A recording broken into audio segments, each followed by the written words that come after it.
The scent of expensive cigars and aged whiskey clung to the velvet curtains of the private dining room. Thick enough to taste on my tongue, I pressed my back against the mahogany serving cart, trying to become invisible, a skill I'd perfected over 3 years of working at Vincenzo's, the kind of restaurant where a single bottle of wine cost more than my monthly rent.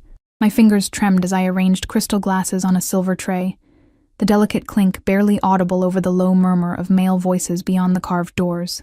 I shouldn't have been here. Sarah was supposed to work the private rooms tonight, but her daughter had a fever, and I needed the extra money, always needed the extra money. The tips from these rooms could cover Lily's preschool for a month, maybe fix the leak in our apartment ceiling that the landlord kept ignoring. "Miss?" Giovanni, the head server, appeared beside me with his perpetual frown. "Table 7. Now.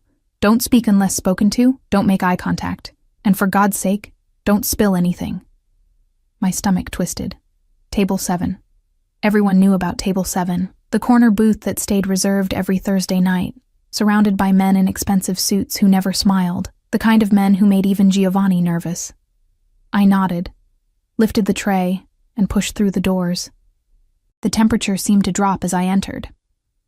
6 men sat around the circular table, but my attention snagged immediately on the one in the center. He couldn't have been more than 30, with dark hair styled with casual precision and a jawline that belonged on magazine covers. But it wasn't his beauty that made my breath catch. It was the absolute stillness that surrounded him, like the eye of a hurricane. He wore a charcoal suit that probably cost more than my car, if my car still ran, and a watch that gleamed with understated wealth. 2 men flanked him, their eyes constantly scanning the room. Another stood by the door, hand resting inside his jacket in a way that made my pulse quicken. "Don't think about it. Just serve and leave."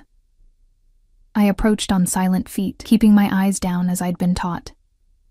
The conversation paused. I could feel their attention shift to me like a physical weight. "Gentlemen," I murmured, setting down the first glass. My hand stayed steady through years of practice, even as sweat gathered between my shoulder blades. "Your wine."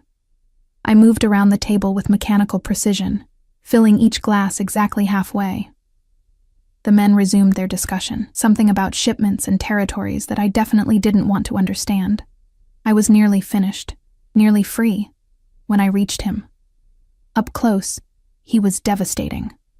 His cologne hit me first, sandalwood and something darker, almost predatory. His hands rested on the table, long fingers adorned with a single ring bearing an ornate crest. There was a faint scar along his jaw, barely visible, that somehow made him more dangerous rather than less. I poured his wine, careful not to let the bottle touch the glass rim. "What's your name?" His voice was quiet, almost gentle, but it sliced through the other conversations like a blade. Everyone fell silent. I froze, bottle suspended in air. Giovanni's warning echoed in my head. "Elena, sir," I whispered. "Elena." He spoke my name like he was tasting it, rolling it around his mouth. "You're new to this room." It wasn't a question, but I answered anyway. "Yes, sir. I'm filling in for—" "Look at me when I'm speaking to you." My eyes lifted before I could stop them. The impact of his gaze was physical. Dark eyes that seemed to catalog every detail of my face, my worn uniform, the exhaustion I couldn't quite hide. Intelligence gleamed there, and something else. Something that made me feel like prey that had just been spotted by a wolf. "How long have you worked here, Elena?" 3 years, sir." My voice came out steadier than I felt. A slight smile curved his lips, never reaching his eyes. "And yet we haven't met. I would have remembered." One of the other men chuckled, but it died quickly when the man in the center didn't join in. His attention remained fixed on me with an intensity that made my skin prickle. "You may go," he said finally, leaning back in his chair, "but you'll serve this room from now on, every Thursday." It wasn't a request. My mouth went dry. "Yes, sir. Thank you, sir." I turned to leave, my legs unsteady beneath my uniform skirt. I was almost to the door when his voice stopped me again. "Elena." I looked back. He was watching me with an expression I couldn't read. "Be careful walking home tonight. This neighborhood isn't safe for someone like you." The words felt like both a warning and a promise. I fled. The next 3 weeks passed in a blur of anxiety and hyper-awareness. Every Thursday, I served table 7. Every Thursday, his eyes followed me around the room like dark stars tracking a planet's orbit. The other men treated me with a courtesy that felt manufactured, careful, as if I were made of glass, or as if I belonged to someone who would break them if they touched me. He rarely spoke to me directly, but I felt his attention constantly. Once, when another server bumped into me and I nearly dropped a tray, I heard the sharp intake of breath from table 7, saw him half rise from his seat, before I caught my balance. The server apologized profusely, but he was transferred to a different section the next day. I should have been terrified. Part of me was.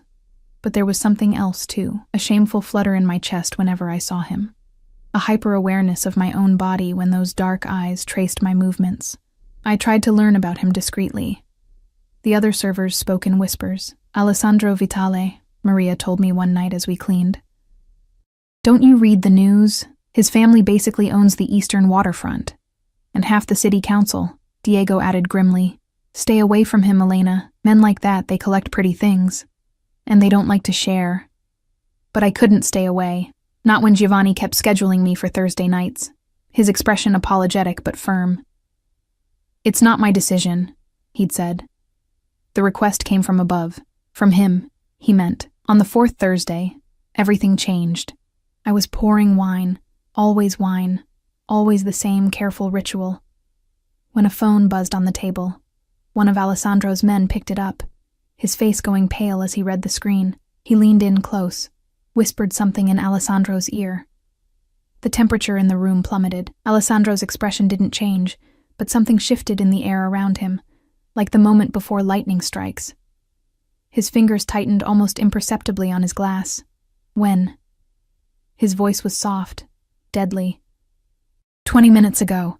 He took the shipment and the money. A muscle ticked in Alessandro's jaw. Find him.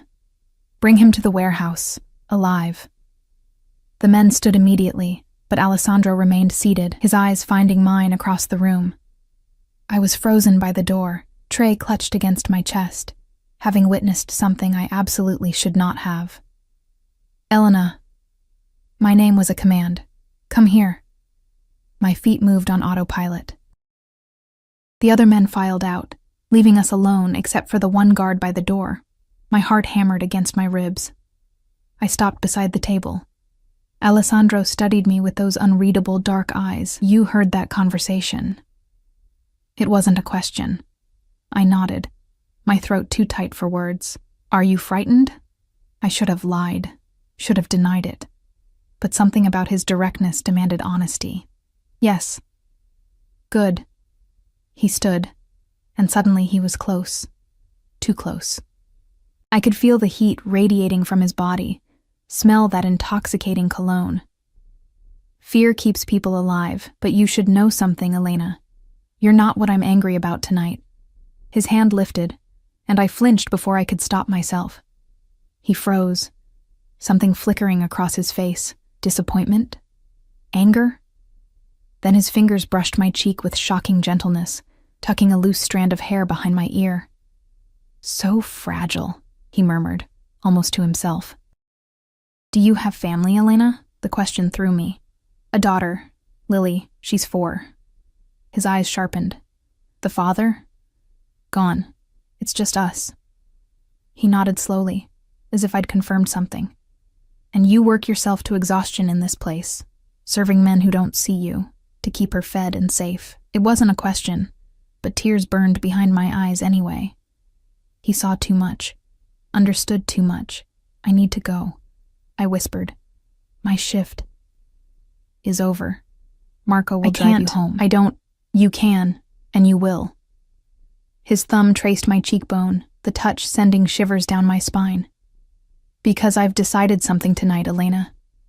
I've decided that you deserve better than walking home alone through dangerous streets, that you deserve someone to ensure you're safe. Why? The word escaped before I could stop it. Why do you care? His smile was slow, dangerous, beautiful. Because you're mine now, you just don't know it yet. Before I could process those words, His phone buzzed. He checked it, and that lethal coldness returned to his features. "Marco," he called. The guard stepped forward. "Take Elena home. Stay with her until she's inside. Watch the building tonight." "Sir." "That's not a request." I was ushered out before I could protest, my mind reeling.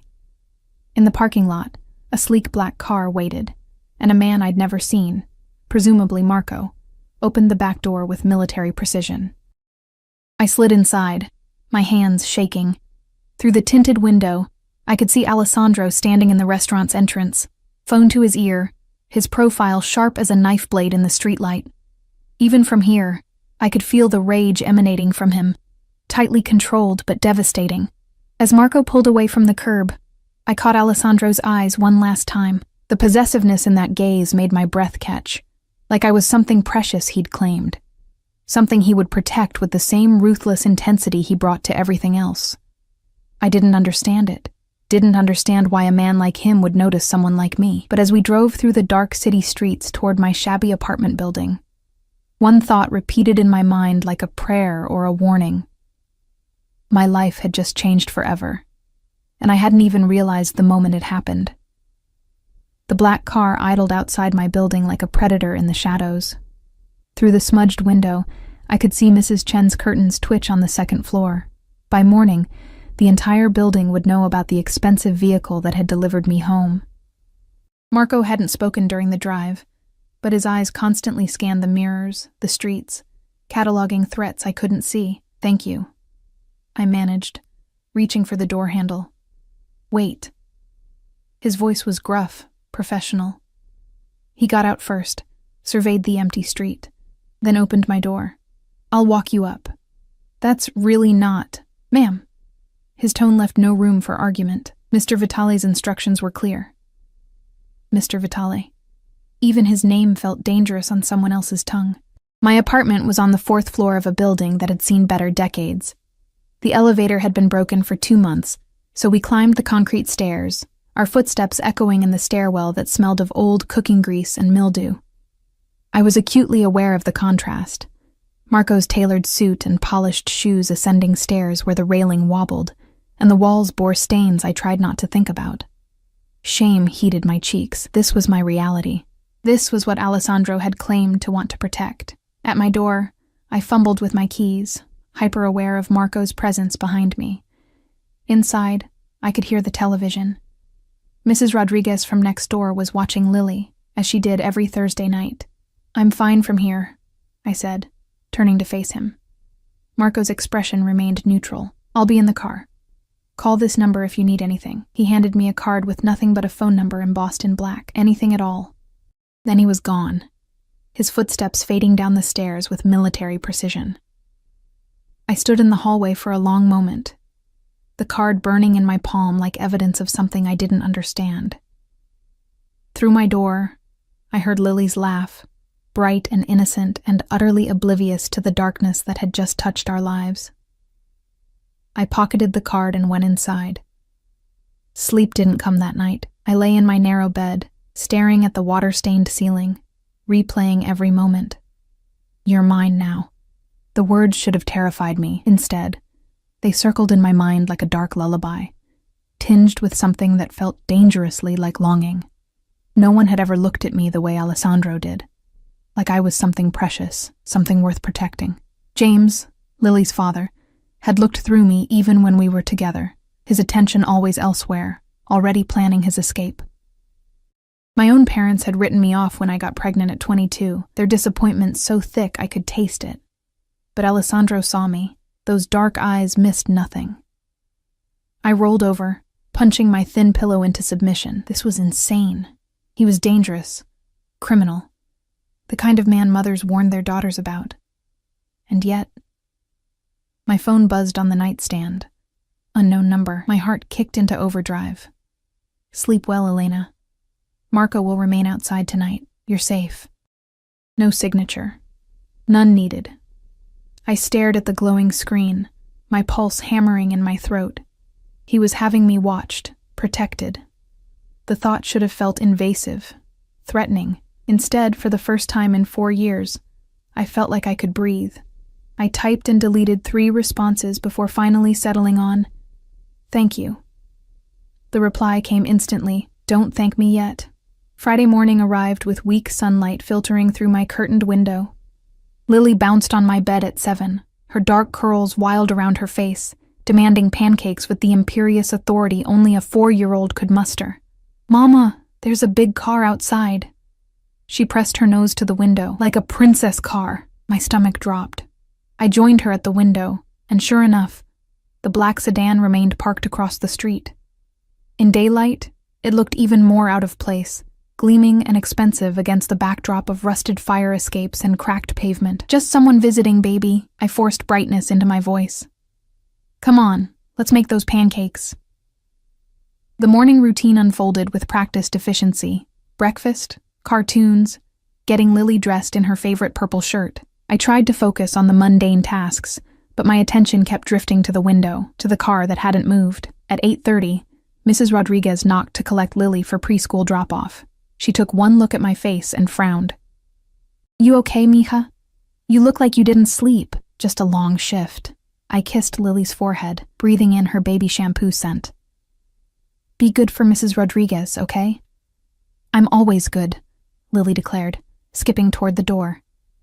Then she paused, spinning back. "Mama, can we have ice cream later?" "We'll see, baby." After they left, the apartment felt cavernous and silent. I showered, the hot water a luxury I usually rationed, trying to wash away the confusion of the previous night. It didn't work. Alessandro's touch lingered on my skin like a brand, his words echoing in my head. I was toweling my hair when someone knocked, not the casual rap of a neighbor. This was authoritative, commanding. My heart lurched into my throat. Through the peephole, I saw Marco standing in the hallway, holding a large shopping bag. I opened the door a crack, suddenly aware of my worn pajama pants and tank top. "Is something wrong?" "Mr. Vitale asked me to deliver this." He extended the bag. Through the expensive paper, I could see fabric, clothing. "He thought you might need something more comfortable than your work uniform." Heat flooded my face. "I can't accept." "With respect, ma'am, refusing would be unwise." Marco's expression remained carefully neutral, but I heard the warning. "Mr. Vitale doesn't like his gifts rejected." I took the bag with numb fingers. It weighed almost nothing but felt heavy as lead. Does he want something? Expect something? For the first time, Marco's professional mask cracked slightly. Something almost like sympathy flickered in his eyes. "Mr. Vitale protects what's his. That's all you need to understand right now." He left before I could formulate a response. Inside the bag, I found clothes that must have cost more than 3 months of my rent, a cashmere sweater in deep emerald. Designer jeans in exactly my size. How did he know my size? Silk underwear that made me gasp. And at the bottom, a velvet box. My hands shook as I opened it. A necklace lay coiled inside, delicate gold chain with a small pendant. I lifted it into the light, and my breath caught. The pendant was a tiny cage, beautifully wrought, with a bird inside. The bird's wings were spread as if mid-flight, forever trapped in its golden prison. The metaphor wasn't subtle. My phone buzzed. "Do you like it?" I should have said no. Should have demanded he stop, that I couldn't accept these things, that whatever he thought was happening couldn't happen. Instead, I fastened the necklace around my throat, feeling the pendant settle against my collarbone like a claim. "It's beautiful," I typed, "but I don't understand why." 3 dots appeared, disappeared, appeared again. Finally, "You will be ready at 7 tonight. Wear the green." Ready for what? Dinner. With me. Just us. My heart hammered so hard I thought it might crack my ribs. I can't. "Lily, already arranged. Mrs. Rodriguez will watch her. I've taken care of everything." Of course he had. He'd probably known my daughter's name before I'd mentioned her, known my schedule, my debts, every vulnerable detail of my life. "This is crazy," I sent. "Yes," came the immediate reply. "But you're going to say yes anyway. He was right. God help me. He was right. 7 o'clock, I confirmed. Good girl. Those 2 words shouldn't have affected me the way they did. Warmth pooling low in my belly. my skin flushing despite the cool apartment air. I pressed my palm against the pendant, feeling its outline through my tank top. What was I doing? This man was dangerous, connected to things I didn't want to understand. But when I closed my eyes, all I could see was the way he'd looked at me. Like I was the most fascinating creature he'd ever encountered. Like my exhaustion and struggles made me precious rather than pathetic. For so long, I'd been invisible. A single mother scraping by, unremarkable, forgettable. But Alessandro Vitale saw me, more than that. He wanted me. The question was, what would that cost? The day crawled by with agonizing slowness. I tried to read, to clean the already clean apartment, to focus on anything other than the clock. At 3, I picked up Lily from Mrs. Rodriguez, who studied me with knowing eyes. "That man who brought you home," she said carefully. "He looked important. Just someone from the restaurant." The lie tasted bitter. "Mija." She caught my hand. "Be careful. Important men, they take what they want. And they don't always give it back." Her words haunted me as I played with Lily, as I made dinner, as I bathed her and tucked her into bed early with promises of a special breakfast tomorrow. At 6:30, Mrs. Rodriguez knocked again, her expression concerned but not judgmental. "You look beautiful," she said softly, taking in the emerald sweater that hugged my curves, the jeans that fit like they'd been custom-made. "Just remember, you have a daughter. You have something to lose." "I know," I whispered. "I haven't forgotten."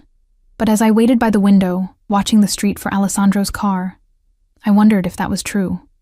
If I was already forgetting everything except the dark promise in his eyes, and the dangerous feeling that, for the first time in years, I mattered to someone. At 7 exactly, a different car pulled up, a sleek silver Mercedes with windows so dark I couldn't see inside. Marco emerged from the driver's seat and opened the back door. And there he was. Alessandro Vitale stepped onto my street like he owned it, which he probably did. Tonight he wore a black suit that probably cost more than my car had when it still ran. No tie. The top buttons of his shirt undone to reveal a glimpse of tan throat. His hair was slightly disheveled, as if he'd been running his hands through it. Those dark eyes found my window immediately, unerringly, and the intensity in them made my knees weak. He smiled. Not the controlled, dangerous smile from the restaurant. This one was almost boyish, genuine, transforming his features from merely handsome to absolutely devastating. I grabbed my purse, my old worn purse that clashed horribly with the expensive clothes, and headed downstairs on trembling legs. Marco stood by the open car door, his expression professionally blank, but as I approached, he leaned in slightly. "Be yourself," he murmured. "That's what he wants." Then I was sliding into the car, into the leather-scented interior, and Alessandro was beside me, close enough that I could feel his body heat, smell that intoxicating cologne. "Elena." My name on his lips was a caress. His eyes traveled over me slowly, thoroughly, and when they reached the necklace at my throat, something fierce and possessive flared in their depths. Perfect. The car pulled away from the curb, leaving my world behind. "Where are we going?" I managed. His hand found mine in the space between us, his thumb tracing circles on my palm that sent shivers up my arm. "Somewhere we can talk. Somewhere private." That should have terrified me. Instead, as his fingers laced with mine, strong, warm, claiming, all I felt was the dangerous, intoxicating rush of falling. The restaurant wasn't a restaurant at all. Marco drove us through increasingly upscale neighborhoods, away from the waterfront and my cramped apartment, toward the hills where old money built estates behind iron gates. We turned onto a private road lined with ancient oaks, their branches forming a canopy that blocked out the evening sky. At the end, a mansion rose from manicured grounds, all stone and glass and understated wealth that whispered, rather than shouted. "This is your home?" My voice came out smaller than I intended. Alessandro's thumb continued its maddening circles on my palm. "One of them. I thought you'd be more comfortable here than in a public place." His eyes found mine in the dim interior. No one watching, no one listening, just us. The car stopped before a grand entrance where warm light spilled from tall windows. Marco opened the door, and Alessandro guided me out with a hand at the small of my back. Possessive, protective, proprietary. Inside, the house was a study in controlled elegance. Marble floors reflected soft lighting from crystal chandeliers. Original artwork lined the walls, pieces I recognized from my brief art history class in college, paintings that belonged in museums. A curved staircase swept upward to the second floor, its banister gleaming dark wood, but it was the silence that struck me most. Despite its size, the house felt empty. No staff bustling about, no voices echoing from distant rooms. Just Alessandro and me, and the weight of everything unspoken between us. Come. He led me through an archway into a dining room where a table had been set for two. Candles flickered in silver holders, casting dancing shadows across fine china and crystal glasses. French doors opened onto a terrace overlooking gardens lit by subtle landscape lighting. It was beautiful, romantic, completely terrifying. I should tell you, I said, my voice barely steady. I don't know what I'm doing here. I don't understand what you want from me. Alessandro pulled out a chair, waiting until I sat before taking his own seat across from me. The candlelight played across his features, softening the dangerous edges, making him look almost human. Almost. I want to know you, he said simply. Everything. Starting with why you looked so devastated that first night I saw you. The observation caught me off guard. I'd thought I'd hidden it well. The exhaustion, the desperation, the bone-deep weariness of fighting alone. You notice that? I notice everything about you, Elena. His intensity made the air feel thinner. You moved through that room like a ghost. Beautiful, fragile, trying so hard to be invisible. It made me furious. Furious. I gripped my napkin beneath the table. Why? Because someone like you should never have to disappear. He leaned forward, elbows on the table, his focus absolute. Tell me about Lily's father. The subject change was deliberate, calculated. I should have refused, maintained some boundary. But those dark eyes held mine with such command that the truth spilled out. James. His name tasted like ashes. We met in college. I thought he loved me. But when I got pregnant, I swallowed hard. He left before she was born, said he wasn't ready for that kind of responsibility. Last I heard, he was in California, working for some tech startup. And your family? Disappointed. I was supposed to finish my degree, become something respectable. Instead, I became a cautionary tale. The bitterness surprised me. I usually kept it buried deeper. My parents haven't spoken to me in 3 years. Alessandro's expression darkened. They abandoned you when you needed them most. They made their choice. I made mine. I touched the pendant at my throat unconsciously. Lily is worth everything I lost. A good mother. His voice held something I couldn't identify. Approval? Longing? Fierce and protective. I respect that. A door opened, and an older woman entered carrying plates of food that smelled divine. She set them before us with practiced efficiency, her eyes carefully avoiding mine, then disappeared as silently as she'd come. Maria, Alessandro explained. She's worked for my family for 30 years. One of the few people I trust completely. He gestured to the food, some kind of pasta and cream sauce, with herbs I couldn't name. Eat, please. You're too thin. The observation should have stung, but his tone held concern rather than criticism. I picked up my fork, and the first bite exploded across my tongue. Rich, complex, nothing like the budget meals I cobbled together at home. It's incredible, I breathed. Maria learned to cook in Tuscany. He watched me eat with unmistakable satisfaction. I'll have her teach you, if you'd like, when you move in. I choked on my wine. Move in? Alessandro, Not yet. He cut me off gently. I'm not a fool, Elena. I know this is overwhelming, but I'm a patient man when I want something. And I want you. Why? The question burst out desperately. Look at me. Look at this place. We're from different worlds. I have a daughter, debt, no education, Nothing to offer someone like you. Alessandro set down his fork with deliberate care. When he spoke, his voice was soft, but it carried the weight of absolute certainty. You want to know what I see when I look at you? I see a woman who works herself to exhaustion to provide for her child, who holds her head high despite everything she's lost, who's terrified right now, but came anyway because you're brave, even if you don't know it. He paused, his gaze boring into me. I've spent my life surrounded by people who want something from me. Power, money, protection. You're the first person in years who looked at me and saw a man, not an opportunity. My throat tightened. You don't even know me. Then let me. He reached across the table, his hand palm up in invitation. Let me learn every detail. Your favorite color, what makes you laugh, what you dream about when you allow yourself to dream. I stared at his outstretched hand. Strong, scarred across the knuckles, capable of violence I didn't want to imagine. And gentleness, apparently, protection. The pendant seemed to warm against my skin. Slowly, I placed my hand in his fingers closed around mine, and something shifted in his expression. Triumph, mixed with something softer. There, he murmured. Was that so difficult?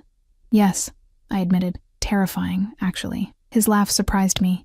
Genuine, warm, transforming his face completely. Honesty.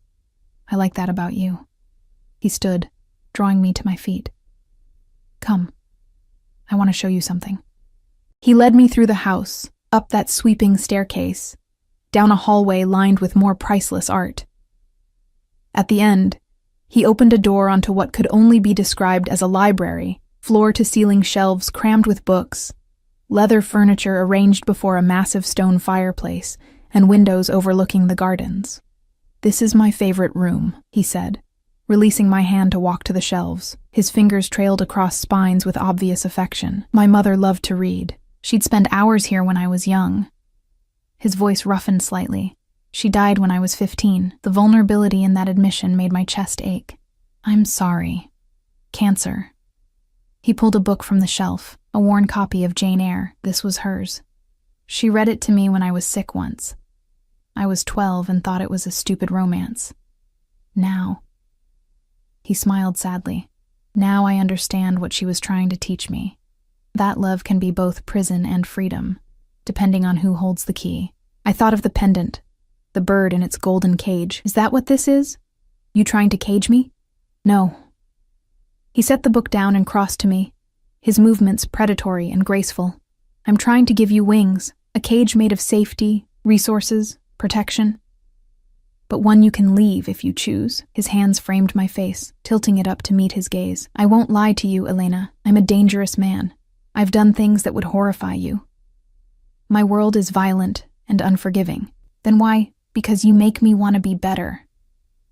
His thumb brushed my cheekbone. Because when I look at you, I see something worth protecting, worth treasuring, and I haven't felt that in a very long time. His mouth was inches from mine. I could feel his breath, see the gold flecks in his dark eyes, smell his cologne mixing with something uniquely him. My heart hammered so hard I thought it might break free. I should go, I whispered, even as my body swayed toward him. This is too much, too fast. Yes, he agreed, but he didn't move away. You should run from me. You should take your daughter and disappear somewhere I'll never find you. His hand slid into my hair, gentle but commanding. But you won't. How do you know? Because you feel it too, this thing between us. His forehead touched mine, and the intimacy of it stole my breath. Tell me you don't, and I'll take you home right now. I'll leave you alone. But lie to me, Elena, and I'll know. I couldn't. God help me, I couldn't lie. I feel it, I admitted, the words barely audible. It terrifies me. Good. His smile was pure sin. It should. But I promise you this. I will never hurt you. Never let anyone else hurt you. You and Lily, you're under my protection now. No one touches what's mine. I'm not. You are. His certainty was absolute. You just need time to accept it. Then his phone buzzed, shattering the moment. Alessandro's expression shifted instantly, the softness vanishing, replaced by cold calculation. He checked the screen, and his jaw tightened. Problem? I asked, my voice unsteady. Nothing you need to worry about, but his eyes said otherwise. He typed a quick response, then pocketed the phone. I'm sorry. I need to handle something. Marco will take you home.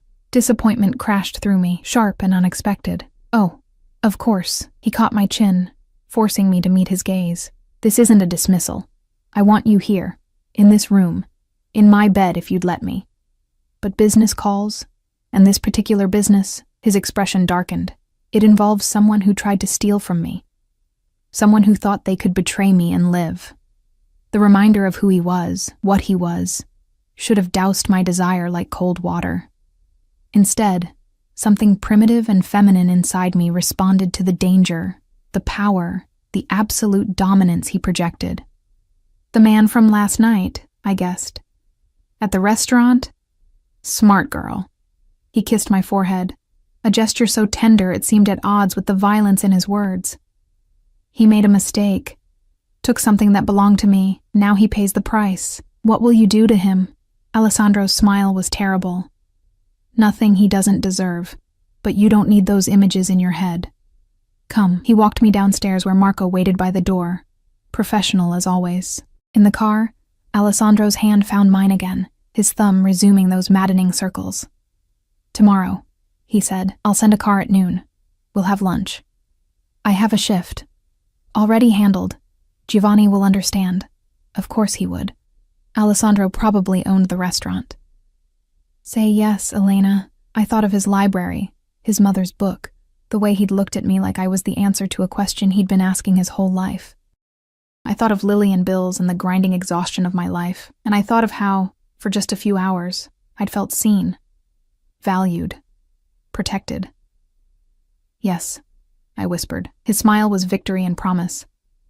Sleep well, beautiful. Dream of me. He kissed my knuckles, a courtly, old-fashioned gesture that shouldn't have melted my insides but did. Then he was gone, striding back into his mansion of secrets and danger. Marco drove me home in silence. At my door, he handed me another card. Direct line to Mr. Vitale, anytime, day or night. I clutched it like a lifeline and went inside. Mrs. Rodriguez dozed on my couch, some telenovela playing softly on the television. I paid her, assured her everything was fine, and checked on Lily, sleeping peacefully, her small hand clutching her stuffed rabbit. In my own bed, I touched the pendant at my throat and wondered what the hell I was doing. My phone buzzed. Are you thinking of me? God, yes. Maybe. Liar. Sleep, Elena. Tomorrow I'll show you more of my world. That was what terrified me most. I couldn't wait. The next 3 weeks dissolved into a fever dream of Alessandro's world consuming mine. Lunch the following day became dinner that evening. Dinner became late-night phone calls where his voice wrapped around me in the darkness, asking about Lily's day, my dreams, the things that made me laugh. He learned that I loved old movies, that I'd wanted to be a teacher before life derailed those plans, that my favorite color was the deep blue of the ocean I'd only seen twice in my life. And I learned him. Discovered that beneath the dangerous exterior lived a man who read poetry, who supported a dozen charities anonymously, who still visited his mother's grave every Sunday. A man whose rare, genuine smiles felt like gifts, a man whose darkness was real but not all-consuming. He never pressured me for more than I could give. Never demanded I come to his bed, though the hunger in his eyes made my skin burn. Instead, he courted me with old-fashioned intensity, flowers delivered to the restaurant, books he thought I'd enjoy, a new winter coat for Lily that made her squeal with delight. He's buying you, Maria from work warned. Men like that, they don't give without expecting something back. But she was wrong. Alessandro gave because it pleased him to see me happy, because providing for me and Lily satisfied something primal in his nature. The expensive gifts made me uncomfortable at first. I tried to refuse a cashmere coat, a leather bag that cost more than 2 months' rent. He'd simply looked at me with those dark eyes and said, "Let me take care of you. It's what I need to do." And somehow, I understood. This was his language, protection expressed through material things, safety woven from money and power. It should have felt transactional. Instead, it felt like worship. But there were reminders of his other life. The phone calls that made his expression shudder. Marco's constant presence, now a familiar fixture outside my building. The night I woke at 2 a.m. to find a text. Had to handle something. Don't worry, I'm fine. I'd learned not to ask about those things, not because he'd forbidden it, but because the careful way he redirected told me everything I needed to know. Some parts of his world would always remain closed to me, dark corners where violence lived. Then came the dinner party. I want you to meet my inner circle, Alessandro said one evening as we walked through his gardens, my hand tucked in the crook of his elbow. November had turned cold, but his body heat kept me warm. The men I trust with my life, my family, in every way that matters. Anxiety spiked through me. Alessandro, I don't know if... You'll be perfect. He stopped, turning me to face him.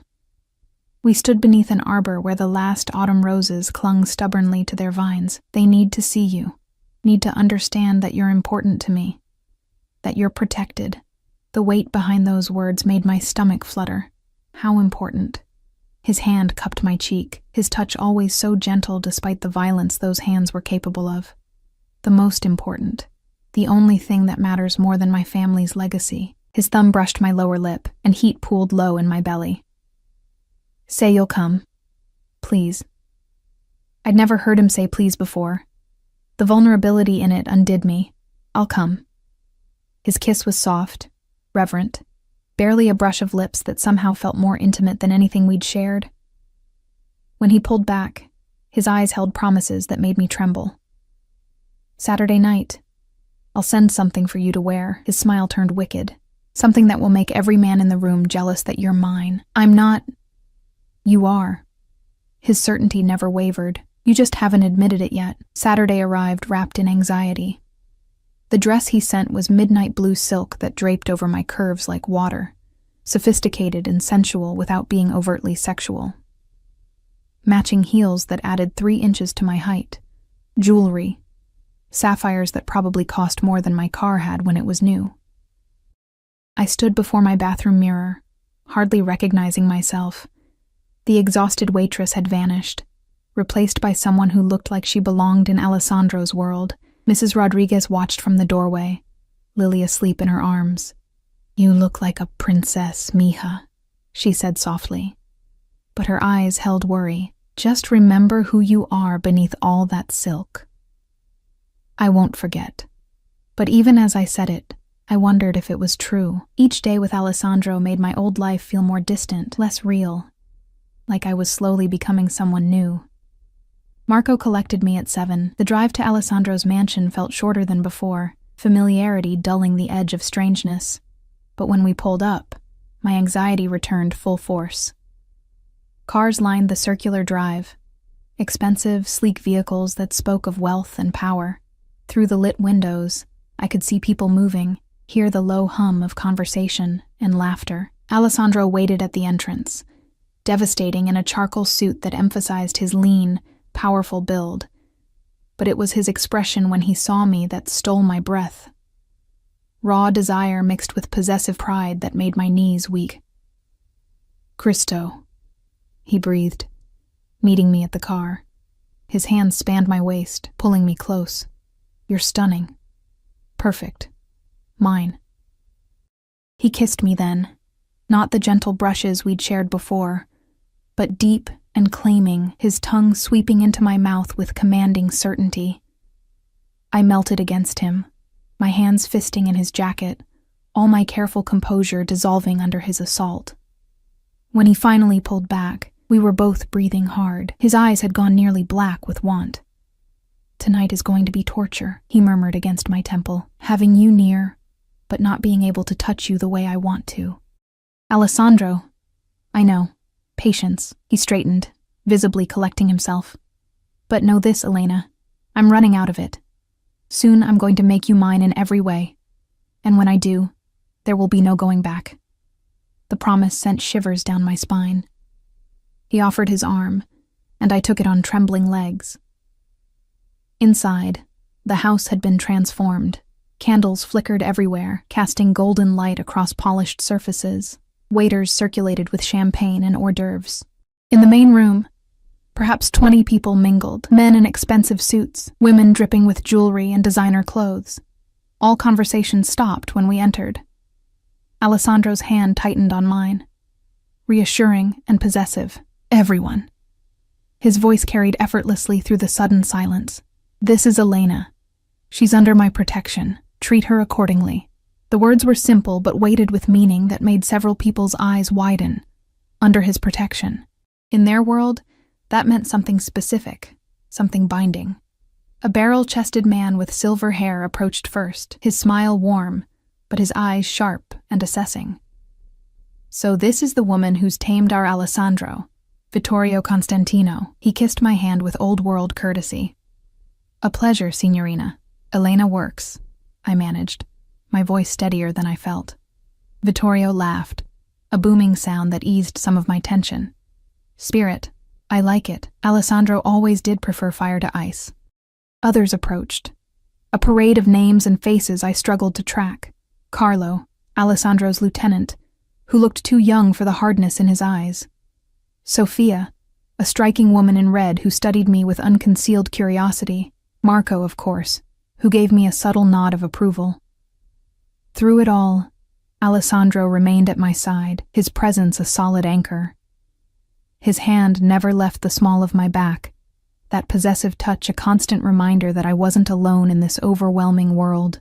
Dinner was elaborate, courses I couldn't name, wine that probably cost more than my monthly salary. I was seated at Alessandro's right hand, a position of honor that wasn't lost on anyone. Across from me, a blonde woman in diamonds watched with barely concealed hostility. So, Elena, she purred, her accent vaguely European. How exactly did you capture Alessandro's attention? He's usually so selective. The malice beneath the polite words was clear. Alessandro's hand found my thigh under the table, squeezing gently, a warning to the woman, reassurance to me. We met at her workplace, Alessandro said smoothly, his tone pleasant, but edged with steel. She served me, and unlike most people I encounter, she treated me like a human being rather than a commodity.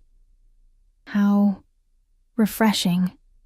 The blonde smile didn't reach her eyes. And your background, Elena, your family? Isabel. Alessandro's voice dropped to a dangerous purr, but I'd had enough of being treated like I didn't belong. I straightened in my chair, meeting the woman's gaze directly. I'm a single mother working 2 jobs to support my daughter. No family money, no connections, nothing that would interest people in this room. I paused, letting the words hang. But Alessandro seems to find that valuable. Perhaps you should ask him why. Silence fell across the table. Then Vittorio's laughter boomed out. Fire indeed. I like her, Alessandro. Alessandro's hand tightened on my thigh. But when I glanced at him, his eyes shone with unmistakable pride. So do I, old friend. More than I can express. The rest of dinner passed in a blur of conversation I barely tracked. My confrontation with Isabel had apparently earned me respect, because several people engaged me afterward with genuine interest, rather than thinly veiled condescension.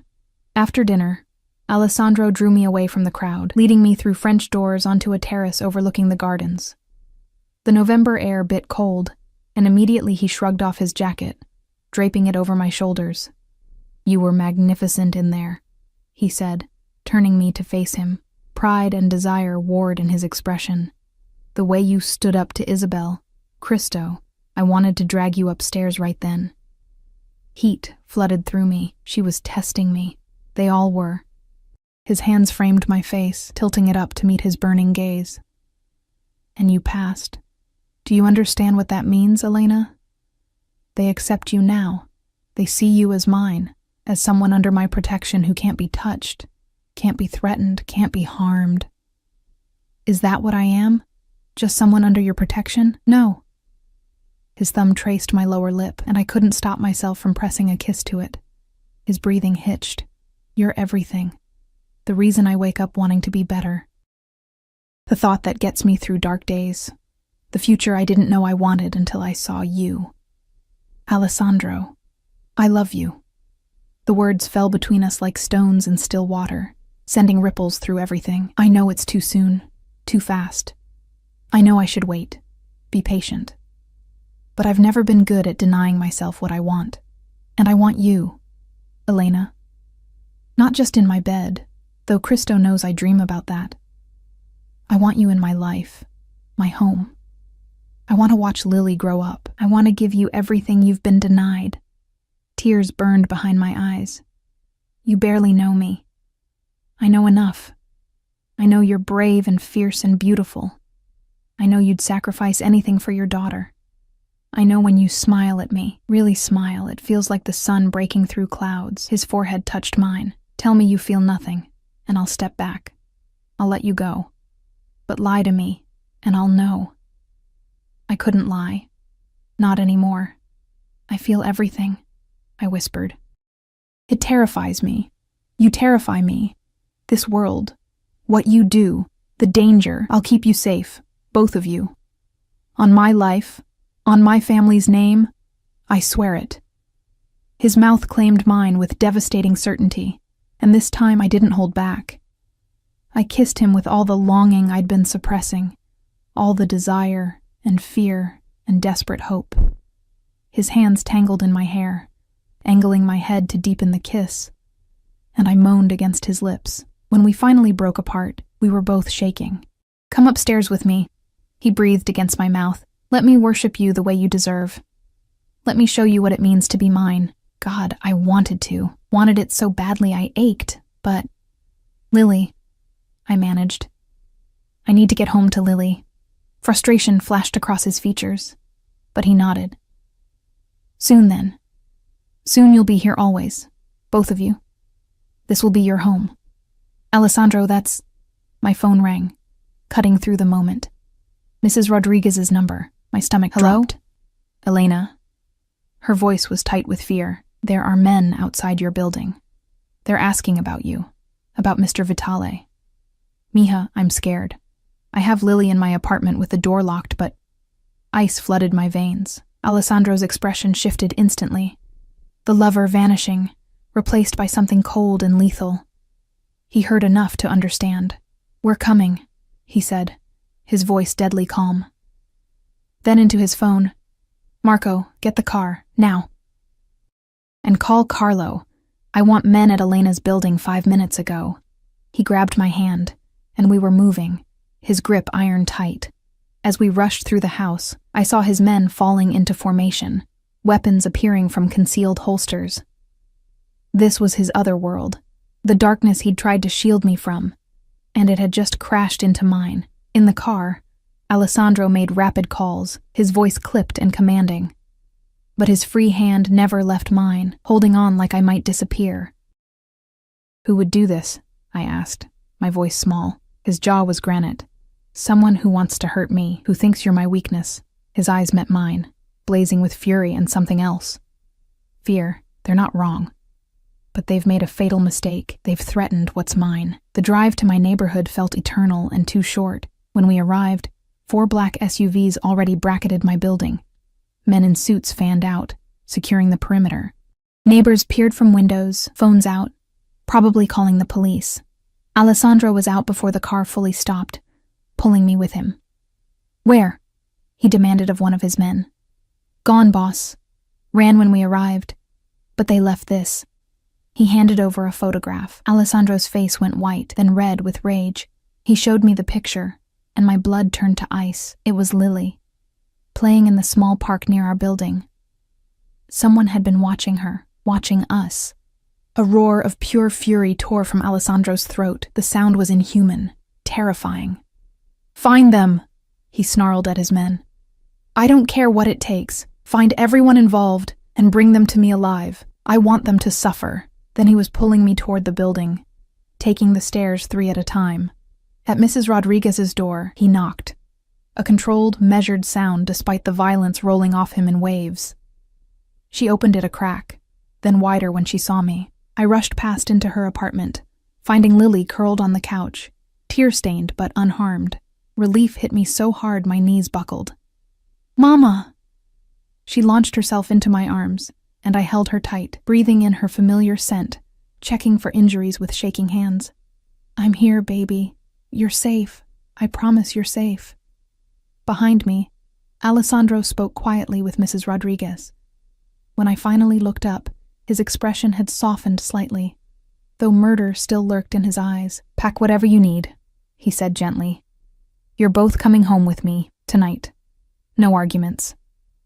For once, I didn't have any. Not with that photograph burned into my brain. Not with the knowledge that someone had been close enough to my daughter to take her picture. "Okay," I whispered. "Okay." His relief was palpable. He knelt beside me, his hand gentle on Lily's back. "Hello, Piccola.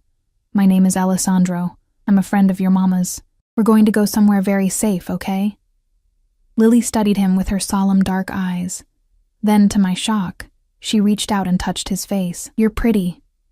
Despite everything, Alessandro laughed, a genuine sound that cracked through the tension. "Thank you. You're very pretty, too, just like your mama." Within 20 minutes, we had bags packed. Mrs. Rodriguez promised to watch the apartment. Marco carried our belongings while Alessandro kept one arm around me, the other reaching down to hold Lily's hand. At his mansion, he led us to a guest suite that was larger than my entire apartment. A fire already crackled in the fireplace. The bed was enormous, piled with soft blankets. "This is yours," Alessandro said, "for as long as you need. Maria is preparing food. I know Lily must be hungry." He crouched down to Lily's level. "Tomorrow, would you like to see the gardens? There are butterflies." Lily's eyes went wide. "Real ones?" "Very real. And friendly." He smiled, and it transformed his face from dangerous to devastatingly gentle. "Your mama will be there too. I promise to keep you both very, very safe." After Lily was fed and tucked into the huge bed, Alessandro and I stood on the suite's private balcony. The city spread below us, distant and glittering. "I'm sorry," he said finally, his voice rough. "This is my fault. My enemies. My world. Putting you in danger. Who did this? I have theories. By morning, I'll have answers." His hands gripped the railing until his knuckles went white, and then I'll make them regret the day they were born. I should have been horrified by the violence in his words. Instead, I felt only savage satisfaction. They'd threatened my daughter. They deserved whatever he would do. "I need you to understand something," I said quietly. "If you're going to be in our lives, if Lily is going to be part of this, I need complete honesty. No more secrets, no more protection from your world. If we're yours, then we need to know what that means." He turned to me, and in his eyes I saw everything. Love, possession, darkness, light. "It means I will burn the world down before I let anyone hurt you. It means you'll never want for anything. It means I'll teach Lily to be strong, to defend herself, to take what's hers." He pulled me close, his heart hammering against mine. "And it means that from this moment forward, you belong to me as completely as I belong to you. No half measures, no going back." "I'm scared," I admitted. "Good. Fear keeps you smart." His lips brushed my temple. "But trust me, Elena. Trust that I'll protect what's mine with everything I have." I looked up at this beautiful, dangerous man who'd claimed me so completely, and I made my choice. "I trust you." His kiss was both promise and brand, marking me as irrevocably his. Morning came with weak winter sunlight filtering through silk curtains, and the foreign sensation of safety wrapping around me like a blanket. For the first time in years, I'd slept deeply, dreamlessly, knowing that armed men patrolled outside, that nothing could reach us here in Alessandro's fortress. Lily woke before me, her small hand patting my cheek. "Mama, there's a lady with pancakes." I sat up, disoriented, to find Maria standing in the doorway with a breakfast tray, her weathered face creased in a gentle smile. "Good morning, Signorina. Mr. Vitale thought you might be hungry." The kindness in her eyes made my throat tight. "Thank you, that's very thoughtful. He's been awake all night," she said quietly, setting the tray on a table by the window. "Making calls, gathering information, but he insisted I bring this to you first." She paused, studying me with the wisdom of someone who'd seen much. "He's a good man beneath all the darkness. Hard, yes. Dangerous, certainly, but good where it matters. After she left, Lily and I ate pancakes that melted on the tongue, fresh strawberries, orange juice that tasted like liquid sunshine. Through the window, I could see the gardens Alessandro had promised. Dormant now in November, but still beautiful, with stone paths winding between bare rose bushes and evergreen hedges. A knock interrupted my thoughts. "Come in," I called, expecting Maria. Alessandro entered and my breath caught. He looked exhausted. Shadows under his eyes, his shirt rumpled and untucked, hair disheveled from running his hands through it. But when he saw us, some of the tension eased from his shoulders. "Did you sleep?" he asked, his voice rough. "Better than I have in years." I stood, instinctively moving toward him. "Did you?" "No, but I have answers." His eyes flicked to Lily, who was absorbed in her pancakes, then back to me. "Can we talk?" "Maria will stay with Lily." My stomach twisted, but I nodded. After ensuring Lily was content with Maria reading her a picture book, I followed Alessandro down the hallway to his study, a masculine room of dark wood and leather that smelled of whiskey and old books. He closed the door, and suddenly the exhaustion I'd seen transformed into barely controlled fury. It was Isabel's brother, Dante Rossini. He's been trying to move into territory that belongs to my family for months. Last night, seeing you, understanding what you mean to me, he slammed his fist on the desk, making me jump. He thought threatening you would give him leverage. "What are you going to do?" Alessandro's smile was terrifying. "What I should have done months ago. Dante made this personal. He involved an innocent woman and a child. In our world, that's unforgivable. Will you—" I couldn't finish the question, but he understood. "Kill him?" His eyes met mine, unflinching. "Yes, but not quickly. He needs to understand the consequences of touching what's mine, and everyone else needs to see what happens to those who make that mistake." I should have been horrified. Some part of me was, but a darker, more primal part felt only fierce satisfaction. Good. Something shifted in Alessandro's expression. Approval mixed with desire. "You understand." "I wasn't sure you would, but you understand what needs to be done." "He threatened my daughter." My voice was steel. "I'd kill him myself if I knew how." Alessandro crossed to me in 3 strides, his hands framing my face with that devastating gentleness. "This is why you're perfect for me. You have the same fire, the same absolute loyalty to what's yours. We're the same, Elena. We protect what we love with everything we have." "I love you," I whispered, the words escaping before I could stop them. "I know it's insane, that we barely know each other, but I do. I love you." His kiss was consuming, desperate, filled with all the fear and fury of the previous night. When he finally pulled back, we were both breathing hard. "Marry me." The words hung between us like a lightning strike. I stared at him, certain I'd misheard. "What?" "Marry me. Today? Tomorrow, as soon as possible." His thumbs traced my cheekbones, his touch reverent. "I want you to have my name, my protection, everything I can give you. I want Lily to call me Papa. I want to wake up next to you every morning and know that you're mine in every way that matters. Alessandro, we can't just—" "Why not?" His intensity was overwhelming. "Give me one good reason why we should wait. I know what I want. I've known since that first night I saw you. Life is short, Elena, especially in my world. I refuse to waste time pretending I don't want forever with you." Tears spilled down my cheeks. "What about Lily? This is her life too. She barely knows you. Then we'll take time for her to know me. She can set the pace." His voice softened. "But say yes first.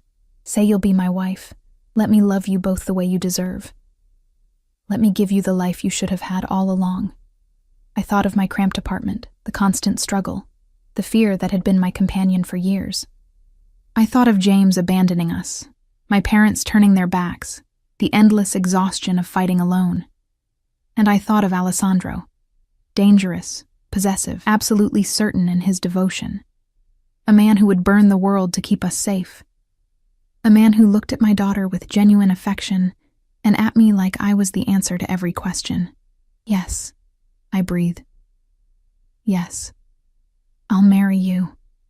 His smile was incandescent. He kissed me again, deeper this time, his hands sliding down my body with clear intent. but before things could progress, someone knocked urgently on the door. "Boss." Marco's voice held tension. "We have him." Alessandro's expression shifted instantly, the lover vanishing, replaced by something cold and lethal. "Good.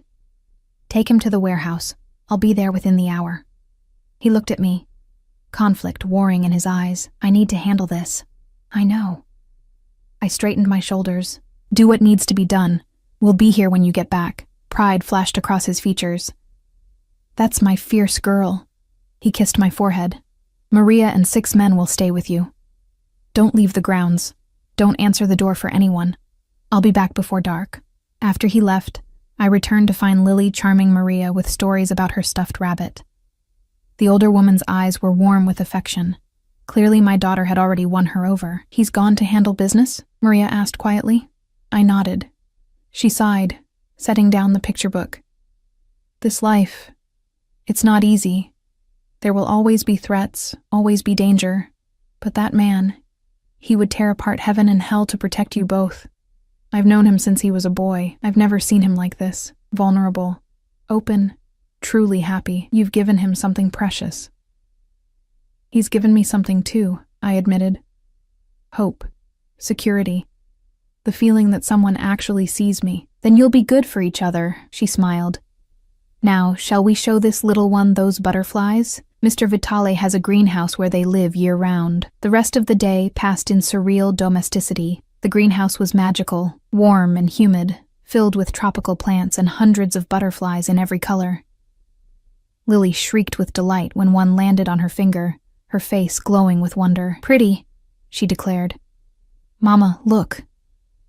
"I see, baby. It's beautiful."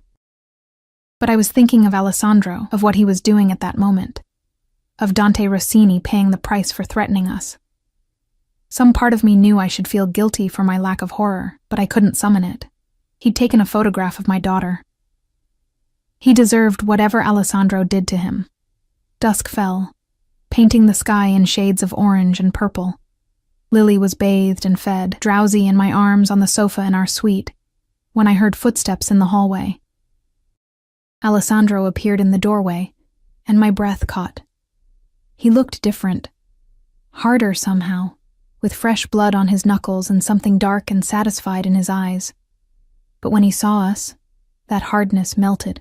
"Is she asleep?" he asked quietly. "Almost." I watched as he crossed the room, his movements careful, controlled. He knelt beside the sofa, studying Lily's peaceful face with an expression of such tenderness, it made my heart ache. "She's beautiful," he murmured. "Like her mother." His eyes lifted to mine. "It's done. Dante won't threaten anyone again. And I've sent word through every channel. You and Lily are under my protection. Anyone who even looks at you wrong will answer to me." "Did he suffer?" Alessandro's smile was grim. "Yes, but not as much as he would have if he'd actually succeeded in hurting you. As it is, he died knowing exactly why." I should have felt something. Disgust, fear, moral outrage. Instead, I felt only relief and savage satisfaction. "Good." He leaned forward, kissing my forehead, then Lily's. "Let me clean up. Then we need to talk about the wedding." After Lily was tucked into bed, Alessandro and I sat on the balcony, wrapped in blankets against the November chill. He'd showered and changed, looking more like himself, though exhaustion still shadowed his eyes. "I want to do this right," he said, his hand finding mine. "A proper wedding if you want it, church, reception, the whole thing. Or we can go to the courthouse tomorrow if you prefer something simple. I don't care about the ceremony. I only care that you're mine legally, irrevocably. Something small," I decided. "Just us and a few people we trust. I don't need a spectacle. I just need you." His smile was tender. "Then we'll make it happen this week. Vittorio can witness, and Maria. Lily, of course." He paused, his thumb tracing circles on my palm. "What about your parents? Do you want to reach out to them?" The question surprised me. I don't know. They made their choice when I needed them most. But Lily deserves grandparents, and they deserve a chance to make things right. His eyes held mine. "I won't force it. But if you want to extend an olive branch, I'll support you. Hell, I'll fly them here first class and put them up in a hotel. Whatever you need. The generosity of it, the understanding that family was complicated, made my throat tight. Maybe, after the wedding, when things are settled, whenever you're ready. He pulled me closer, and I rested my head on his shoulder, breathing in his familiar scent. Elena, I need you to understand something. My life, my world, it's always going to have danger. There will always be men like Dante who think they can use you against me. I'll do everything in my power to keep you safe, but I can't promise there won't be threats. I know. I lifted my head to meet his gaze. But I'd rather face danger with you than be safe and alone. These past weeks, you've shown me what it means to be seen, valued, protected. I'm not giving that up because it's complicated. You're remarkable. He kissed me softly, tenderly. How did I get so lucky? I'm the lucky one. You saved us, Alessandro. You gave us a life I never dreamed possible. No, you saved me. You reminded me what I was fighting for, what matters beyond power and territory. You gave me something worth protecting beyond my family's legacy. His forehead touched mine. You gave me love. We sat in comfortable silence as the city lights flickered to life below. Two people from different worlds who'd found something precious in each other. Tomorrow, we'd start planning a wedding. Next week, I'd officially become Elena Vitale, and Lily would grow up in this house, surrounded by safety and love and butterflies and greenhouses. Tell me something, I said eventually. That first night, when you asked my name, did you know then that this was going to happen? Alessandro smiled, and it was the genuine one, the rare gift he gave so sparingly. I knew you were important, that you'd change everything. I didn't know I'd fall in love, but I knew I'd never let you go. He pulled me into his lap, his arms wrapping around me like a fortress. Best decision I ever made. Claiming me? Choosing you. His lips brushed my temple. You could have run, could have refused me. But you stayed, you fought. You let me in despite the danger. That takes courage most people don't have. Or stupidity, I teased. Never. His voice turned serious. You're brave, Elena. Braver than you know. And I'll spend the rest of my life proving to you that this choice, choosing me, choosing us, was the right one. Inside, I could hear Lily singing softly in her sleep. Some made-up song about butterflies and princes. Alessandro heard it too, and something in his expression softened impossibly further. She's going to call me Papa, if you want that, if you're ready for it. I want everything with you, every moment, every milestone, every ordinary day and extraordinary night. He stood, lifting me effortlessly in his arms. Come to bed. Not for anything but sleep. I know you're exhausted, but I need you close. Need to know you're safe and here and mine. In his massive bed, wrapped in his arms with the sound of my daughter breathing peacefully in the next room, I finally understood what home felt like. Not a place, but a person. This dangerous, devoted man who'd claimed me so completely. I love you, I whispered into the darkness. Ti amo mia bella, he murmured back, his voice drowsy. Forever.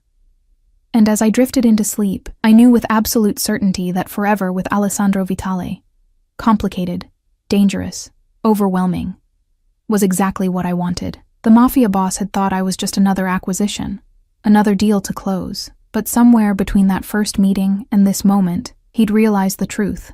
I wasn't something he could possess. I was someone he'd chosen to love, and that made all the difference. 3 days later, in a small chapel with only our closest people present, I became his wife. Lily scattered rose petals down the aisle, declared Alessandro the prettiest papa ever, and fell asleep during the reception on his shoulder, completely trusting. My parents sent a card, not much but a start. Isabel sent nothing, but her absence spoke volumes. The people who mattered were there. Vittorio, whose booming laugh filled the room. Maria, who cried happy tears. Marco, who actually smiled. And Carlo, who promised to teach Lily self-defense when she was older. As Alessandro slid the ring onto my finger, a band of diamonds that caught the light like captured stars, I saw our future spread before us. Not perfect, never easy, but ours. Built on passion and protection, darkness and devotion. You may kiss your bride, the priest said. And Alessandro's smile was pure joy. The kiss sealed everything, our past struggles, our present love, our future together. When we finally broke apart, his eyes shone with unshed tears. Mine, he whispered, so only I could hear. Yours, I agreed, always. And as we walked back down that aisle, Lily between us, her small hands in ours, I realized something profound. Sometimes the most dangerous thing you can do is open your heart. But sometimes that risk brings you exactly where you were always meant to be. Home.